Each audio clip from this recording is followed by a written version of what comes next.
Hello everyone, उम्मीद करते हैं आप सब बहुत अच्छे होंगे। नैतिक विकास का सिद्धांत कोहलबर्ग का आपने आज के पहले भी कई बार पढ़ा होगा, लेकिन आज के इस वीडियो को देखने के बाद पूरी जीवन आप नैतिक विकास की थ्योरी भूल नहीं पाएंगे। कोहलबर्ग का नैतिक विकास का सिद्धांत CTET के साथ अन्य शिक्षक भर्ती परीक्षाओं के लिए भी बहुत ही इंपॉर्टेंट है। तो आइए बिना टाइम गवाए वीडियो हम शुरू करते हैं।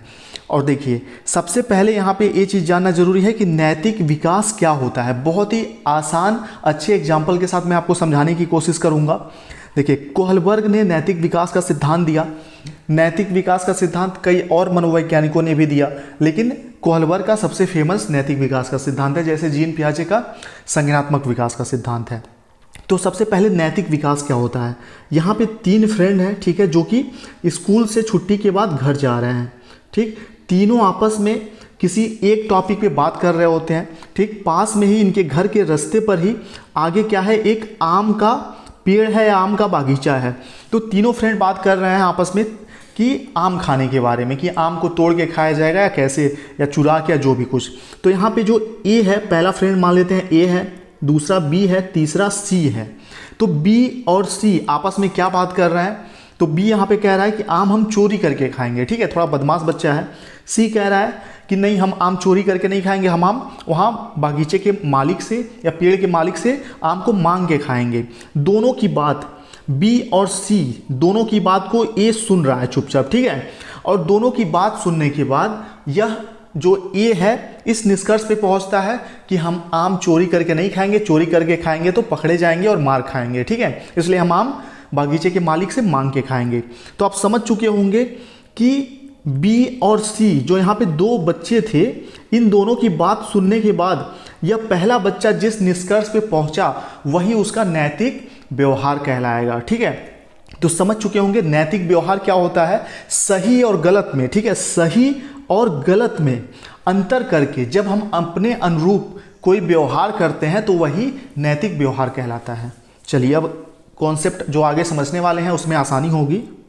यहाँ पे लिखा हुआ भी आप चाहे तो देख सकते हैं। नैतिक विकास का सामान्य अर्थ बच्चों या वयस्कों में उचित एवं सही तथा अनुचित एवं गलत व्यवहार में अंतर करके उसके अनुरूप व्यवहार करने की क्षमता से होता है। ठीक है, जैसा कि मैंने आपको बताया कि सही और गलत दोनों में अंतर करने के बाद जब कोई बच्चा अपने अनुरूप कोई व्यवहार करता है तो वही उसका नैतिक व्यवहार कहलाता है। ठीक है, अब आगे बढ़ेंगे हम। इस बार के CTET एग्जाम में आप सभी को पता है जो क्वेश्चन पूछे जाने का पैटर्न है वो थोड़ा सा बदल जाएगा। पहले भी पेडागोजी के क्वेश्चन आते थे, तार्किक क्वेश्चन आते थे, फैक्ट बेस के बजाय कॉन्सेप्ट बेस्ड क्वेश्चन ज़्यादा आते थे, लेकिन इस बार कॉन्सेप्ट बेस्ड क्वेश्चन को थोड़ा और हाई लेवल पे कर दिया गया है। तो जब आप जीन पियाजे, कोहलबर्ग, वाइगोत्स्की जो भी मनोवैज्ञानिक हैं इनके थ्योरीज को अच्छे से समझे रहेंगे, जब भी आप वहाँ जाके आंसर कर पाएंगे। इसलिए बहुत ही ध्यान से इस थ्योरी को देखिए। अब देखिए, ये जो यहाँ पे परिभाषा है एग्जाम में 1-2 बार पूछा गया है, इसलिए यहाँ पे शामिल किया गया है। नैतिक विकास से बैरोन ने क्या कहा है, नैतिक विकास से तात्पर्य बढ़ती उम्र के साथ विभिन्न क्रियाओं के सही या गलत होने के बारे में सोचने की क्षमता में परिवर्तन से होता है। ठीक है, यह किसने कहा है, बैरोन ने कहा है। उसके बाद कई और परिभाषाओं का जो कह सकते हैं एक अर्थ निकल के सामने आता है, वो यहाँ पे देख सकते हैं आप कि नैतिक विकास में बच्चे समाज के कुछ ऐसे नियमों को सीखते हैं जिसके माध्यम से उन्हें गलत तथा सही व्यवहार के बीच अंतर करने में मदद मिलती है। दूसरा है कॉन्सेप्ट यहाँ पे नैतिक विकास का कि नैतिक विकास में सीखे गए नियम व्यक्ति के अपने व्यवहार को निर्धारित करते हैं। तीसरा है नैतिक विकास की प्रक्रिया उम्र बीतने के साथ मजबूत होती चली जाती है। स्पष्ट हुआ कि नैतिक विकास एक ऐसा विकास है जिसमें बच्चे सही तथा गलत व्यवहार के बीच अंतर करके अपने अनुरूप व्यवहार में परिवर्तन करते हैं, व्यवहार करते हैं। चलिए, अब जो यहाँ पे मेन कॉन्सेप्ट है कोहलबर्ग का थ्योरी, कोहलबर्ग ने बच्चों के साथ 20 साल तक एक्सपेरिमेंट साक्षात्कार करके, ठीक है, प्रयोग करने के बाद बहुत सारे प्रयोग किए, फिर इस निर्णय पे पहुंचे और उन्होंने नैतिक विकास का थ्योरी दिया, जो कि बहुत ही इंपॉर्टेंट है आज के टाइम पे। इन साक्षात्कारों में बच्चों को कुछ ऐसी कहानियां सुनाई गई जिनमें कहानियों के पात्रों के सामने कई नैतिक उलझनें थी। उनमें से सबसे लोकप्रिय दुविधा यह है, जो कि आपने सुना होगा, ठीक है, कि एक इंसान रहता है जिसकी बीवी बहुत बीमार रहती है। यहाँ पे कहानी पढ़ने के बजाय मैं इसका कॉन्सेप्ट समझा देता हूँ, इसी पे पूरा थ्योरी टिका हुआ है। एक इंसान रहता है, ठीक है, जिसकी बीवी बहुत बीमार होती है और उसके पास जिस मेडिसिन से उसकी बीवी ठीक हो सकती है, वाइफ उसकी ठीक हो सकती है, उस मेडिसिन की कीमत अगर 100 रुपये है तो उसके पास सिर्फ 60 रुपये ही हैं। अब उसके पास दुविधा ये है कि मेडिकल स्टोर वाला 60 रुपये में उसको दवा नहीं दे रहा है, ठीक, जबकि उसका वास्तविक मूल्य, उस दवा का वास्तविक मूल्य, लागत मूल्य कह सकते हैं, सिर्फ 50 रुपये है। लेकिन वह दवा क्या कर रहा है, बहुत ही रेयर दवा है, रेयर मेडिसिन है, तो मेडिकल स्टोर वाला 100 रुपये में उसको दे रहा है। अब इस इंसान के पास अपनी वाइफ को बचाने के लिए दो ऑप्शन है कि उससे रिक्वेस्ट कर सकता है मेडिसिन वाले से, या फिर चोरी करे, ठीक है। तो वो क्या करता है, दुकान में जाता है, रिक्वेस्ट करता है, लेकिन दुकानदार मना कर देता है। फिर अगले दिन रात को जाकर वह ताला तोड़ के मेडिसिन चुरा लेता है और क्या करता है, पैसे वहाँ रख देता है। कितने रुपए? 60 रुपये, जितने उसके पास थे। तो इस कहानी के माध्यम से बच्चों के सामने, ठीक है, कोहलबर्ग ने ये समस्या रखी कि ऐसा ऐसा सिचुएशन था, और हाइनस, उस इंसान का क्या नाम था, हाइनस था, ठीक है। हाइनस ने सही किया दवा चोरी करके या गलत किया, क्योंकि दुकानदार उस दवा की कीमत से बहुत ज़्यादा कीमत मांग रहा था, ठीक है, वह मजबूर था चोरी करने के लिए। तो बच्चों के सामने यह दुविधा कोहलबर्ग ने रखा और इसके आधार पे ही वह बहुत ही इंपॉर्टेंट नतीजों पर पहुंचे, जो कि आगे हम देखने वाले हैं। इस कहानी को सुनाने के बाद कोहलबर्ग ने बच्चों से कुछ, ठीक है, पहले से डिसाइड किए हुए क्वेश्चन पूछे। यहाँ पे क्वेश्चन क्या है, क्या हाइनस को दवा चुरा लेनी चाहिए थी, क्या चोरी करना सही है या गलत है, और गलत है तो क्यों, सही है तो क्यों। अगला है, क्या एक पति का कर्तव्य है कि वह अपनी पत्नी के लिए दवाई चोरी करके लाए। अगला क्वेश्चन है, क्या दवाई बनाने वाले को हक है कि दवाई के इतने ज़्यादा पैसे ले, ठीक है। अगला क्वेश्चन है, क्या ऐसा कोई कानून नहीं है जिससे दवाई की कीमत पर अंकुश लगाया जा सके, और क्यों या क्यों नहीं, ठीक है। ये सभी क्वेश्चन थे। अब आगे हम मेन थ्योरी पे आते हैं। देखिए, कोहलबर्ग ने नैतिक विकास की 3 अवस्थाएं बताई हैं और उनको फिर 2-2 चरणों में विभाजित किया है, ये भी ध्यान रखिएगा। तो आज के टाइम में CTET में ऐसा क्वेश्चन बिल्कुल नहीं पूछा जाएगा कि कोहलबर्ग के नैतिक विकास की कितनी अवस्थाएं थी। बहुत पहले ऐसे क्वेश्चन आते थे CTET वगैरह में, ठीक है, लेकिन अब पैटर्न बदल गया है। आगे कैसे क्वेश्चन पूछे जाएंगे वो भी आगे हम देखेंगे। सबसे पहले आप देखिए, पहला अवस्था है पूर्व परंपरागत, या फिर इसको प्राक रूढ़िगत नैतिकता का स्तर कहते हैं, प्री कन्वेंशनल इंग्लिश में, ठीक है। अगला है परंपरागत, उसके बाद अगला है उत्तर परंपरागत या फिर उत्तर रूढ़िगत, पोस्ट कन्वेंशनल, और दूसरा वाला क्या है, कन्वेंशनल।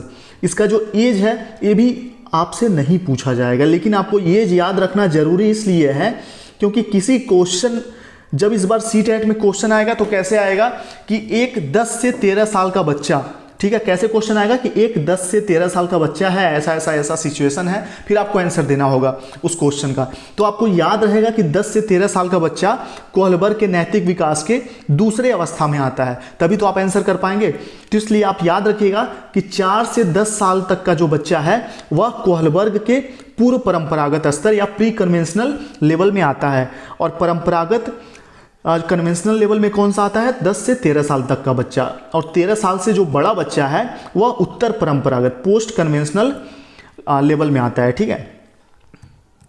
अब इन तीनों के जो कॉन्सेप्ट हैं इसको हम बहुत ही लंबे चौड़े और किताबी भाषा में भी समझ सकते हैं, और अगर आप, जो मैं आगे आपको बताने वाला हूं एग्जाम्पल के साथ, अगर आप ऐसे पसंद करते हैं तो वीडियो को लाइक जरूर करिएगा और कमेंट बॉक्स में बताइएगा कि हाँ ऐसे ही आपको सभी टॉपिक पे वीडियो चाहिए। देखिए, अब तीनों अवस्थाओं को बहुत ही आसानी से मैं आपको याद करा देता हूँ, सिर्फ समझाऊंगा नहीं, आपको यहीं के ही याद हो जाएगा।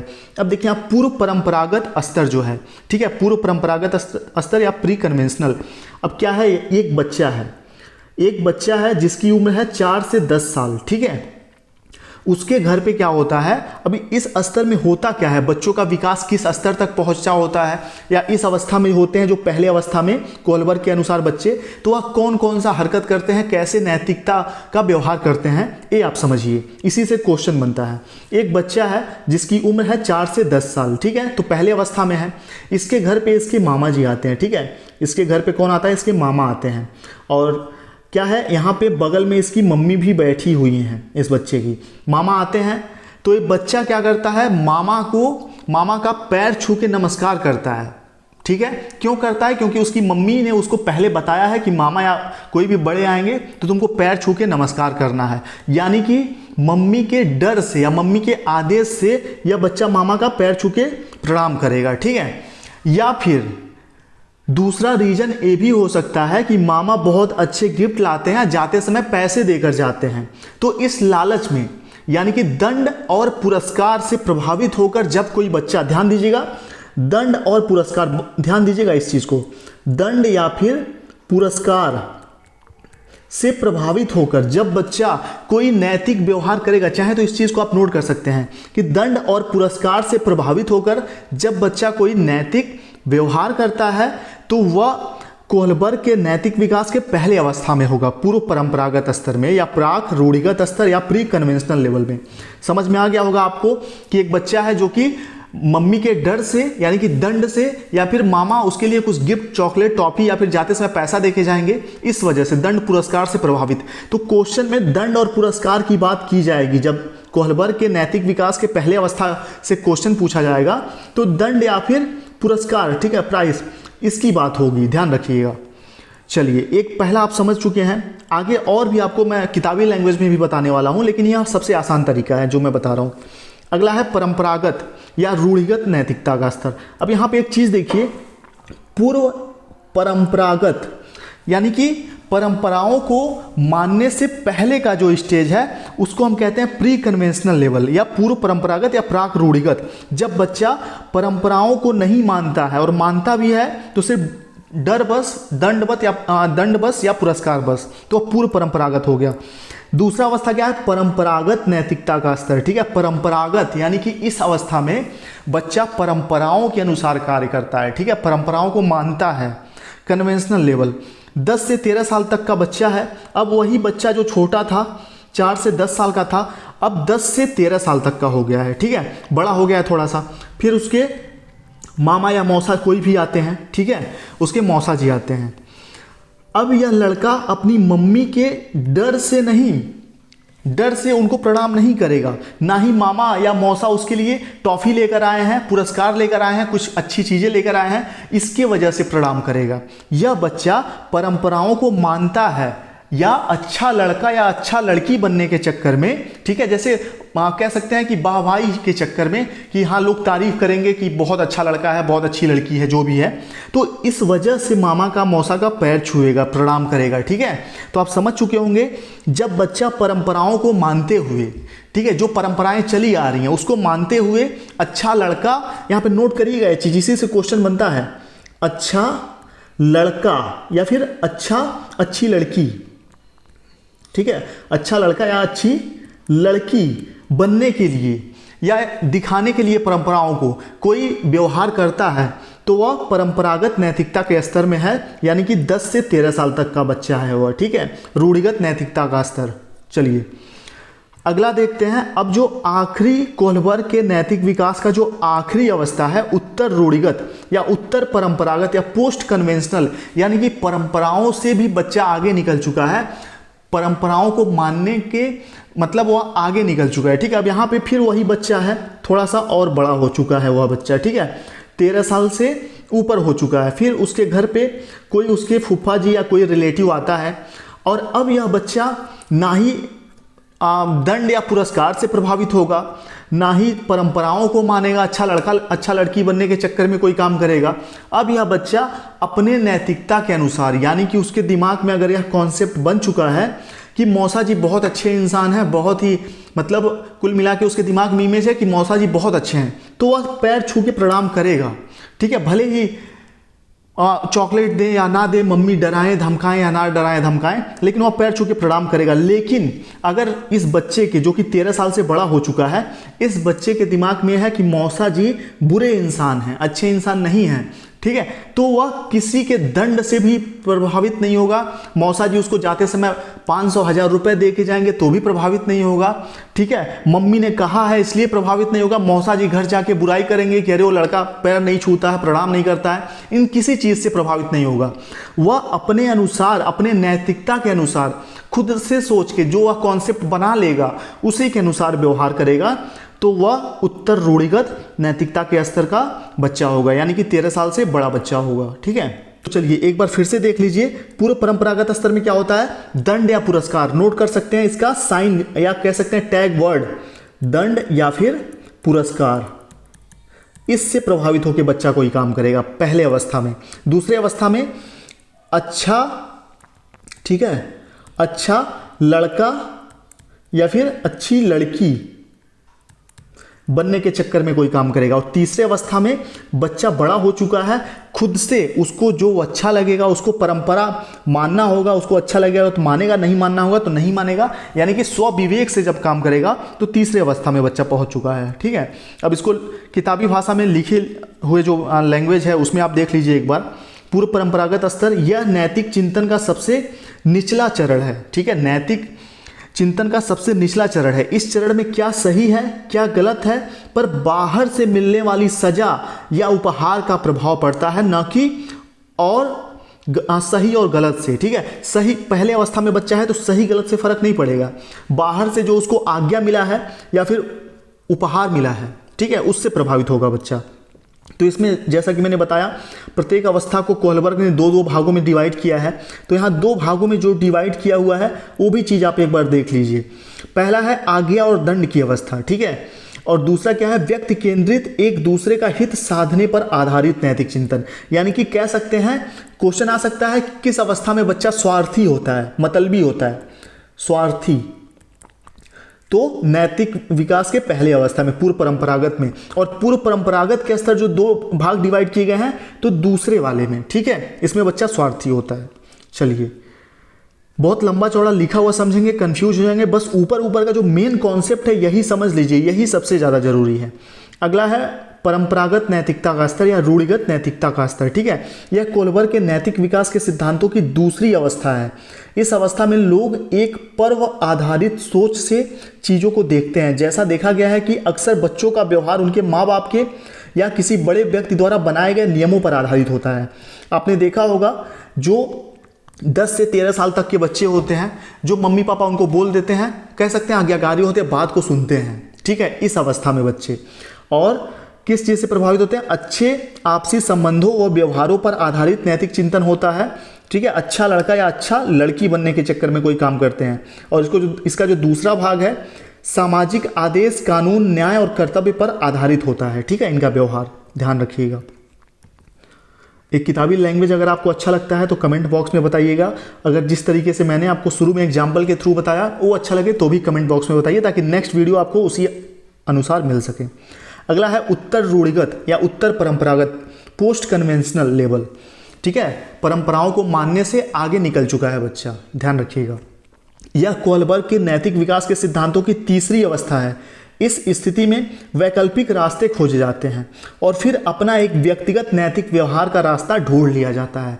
यानी कि इसमें बच्चे विकल्प ढूंढते हैं, ऑप्शन ढूंढते हैं कि ऐसा ना करना पड़े या फिर ऐसा करेंगे तो क्यों करेंगे, ये सारी चीज़ें मतलब चिंतन करना एक बड़े लेवल पे स्टार्ट कर देते हैं, सोचना बड़े लेवल पे स्टार्ट कर देते हैं तीसरी अवस्था में, जब बच्चे 13 साल से बड़े हो जाते हैं। किसके अनुसार, कोहलबर्ग के अनुसार। ठीक है, सामाजिक अनुबंध, उपयोगिता और व्यक्तिगत अधिकारों पर आधारित नैतिक चिंतन।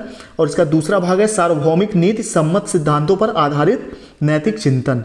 ठीक है, अब देख लीजिए लिखा हुआ जो किताबी भाषा वो भी आप पढ़ लीजिए एक बार।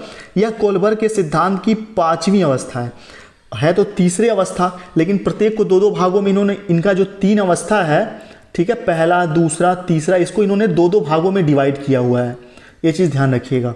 तो तीसरे अवस्था को जो 2 भागों में डिवाइड किया है तो यह हो गया 5वां और ये हो गया 6वां। यह कोहलबर्ग के सिद्धांत की 5वीं अवस्था है। इस अवस्था में व्यक्ति यह सोचने लगता है कि कुछ मूल्य, सिद्धांत और अधिकार कानून से ऊपर भी होते हैं। ठीक है, व्यक्ति वास्तविक सामाजिक व्यवस्थाओं का मूल्यांकन इस दृष्टि से करता है कि वे किस हद तक मूल अधिकारों व मूल्यों का संरक्षण करते हैं। ठीक है, उसके बाद जो 6वां है वो है किशोर दूसरे के विचारों तथा नैतिक प्रतिबंधों से स्वतंत्र होकर अपने आंतरिक मानकों, अंतरात्मा के अनुरूप व्यवहार करता है। तो जब भी ये होगा क्वेश्चन में कि बच्चा अपने अनुसार व्यवहार कर रहा है, अपने सोच विचार के व्यवहार कर रहा है, तो कोहलबर्ग के नैतिक विकास के आखिरी अवस्था में होगा, उत्तर रूढ़िगत, पोस्ट कन्वेंशनल लेवल में। ठीक है, और जब वह किसी परंपरा को, बड़े की बात को मानेगा, अच्छा लड़का अच्छी लड़की बनने के चक्कर में, ठीक है, तो वह दूसरे अवस्था में होगा। और जब मतलबी, किसी भी क्वेश्चन से मतलब, ठीक है, या फिर स्वार्थ आपको दिखे, तो आप समझ जाइएगा बच्चा कोहलबर्ग के नैतिक विकास के पहले अवस्था में है। उम्मीद करते हैं वीडियो आपको बहुत पसंद आया होगा, चीज़ें समझ में आई होंगी। प्लीज़ वीडियो को शेयर कर दीजिए, ठीक है। और अगर आपको CTET के नोट्स चाहिए तो आप इस नंबर पर मैसेज कर सकते हैं, ठीक है, 88। इस नंबर पर CTET लिख के मैसेज करेंगे, डिटेल आपको मिल जाएगा। CTET की फीस 250 है। यह नोट्स लेने के बाद अलग से आपको कुछ भी नहीं पढ़ना होगा। जो भी कुछ है CTET में इसी के अंदर से 100% गारंटी के साथ आएगा। मार्केट से एक छोटा सा किताब भी नहीं खरीदना होगा। ये जो नोट्स आपको इस नंबर पे 250 फीस पे करने के बाद मिल जाएंगे। आप इस नंबर पर मैसेज कर दीजिए, कैसे फीस पे करना है पता चल जाएगा। नंबर फिर से नोट कर लीजिए, ठीक है, 8874781214, ठीक है। इस नंबर पे मैसेज करिएगा CTET लिख के, तो आपको डिटेल बता दिए जाएंगे। चलिए मिलते हैं नेक्स्ट वीडियो में 7 बजे डेली। Thank you.